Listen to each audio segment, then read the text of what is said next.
In the hills of Tennessee, one family's name became legend, the Bells. And the thing that haunted them, a voice from nowhere, a shadow in daylight, a witch that never left.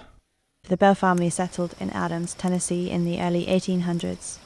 Farmers, churchgoers, a large household. But in 1817, they heard something strange, scratching, knocking, voices in the dark. At first they thought it was animals, then thieves, but the noises followed them inside the cabin walls, inside their very rooms. Soon a voice began to speak, calling out names, mocking prayers, reciting scripture, loud enough for neighbors to hear. The community gathered, and the Bell Witch became a local terror. It wasn't just sound, it was force. The children were slapped, pulled from their beds. Then John Bell, the father, suffered seizures and paralysis. The witch called him Old Jack and vowed to kill him. In 1820, John Bell was found dead. Beside him, a strange vial of black liquid. The witch's voice laughed, declaring she had poisoned him. The community buried him, but the Bell Witch spoke even at the funeral. This was more than a haunting.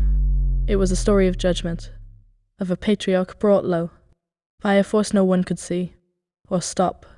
By the 19th century, the Bell Witch had spread across the South. Newspapers carried the tale. Travellers stopped at Adams to hear firsthand. Some claimed Andrew Jackson, the future president, visited the Bell home. Even his men fled, chased by unseen hands. It became a campfire story, a church sermon warning, a Southern Gothic parable. But beneath the ghost tale, there was always the question, why the bells? Some say the haunting was real, others see human cruelty. The Bell daughter, Betsy, was a target, scratched, beaten. Her engagement to her neighbour was broken, under the witch's torment. But what if the witch was cover, a mask, for abuse within the home? In hidden letters, in whispered testimony, hints emerge of exploitation and secrecy. The Bell Witch may not have been a spirit at all, but the voice of trauma, given form.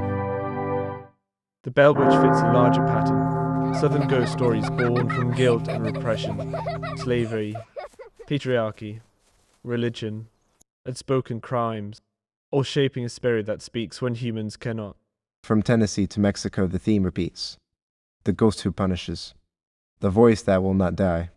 Legends survive because they hold truths, too dangerous to speak directly. Even today, visitors claim to hear whispers of the Bell property.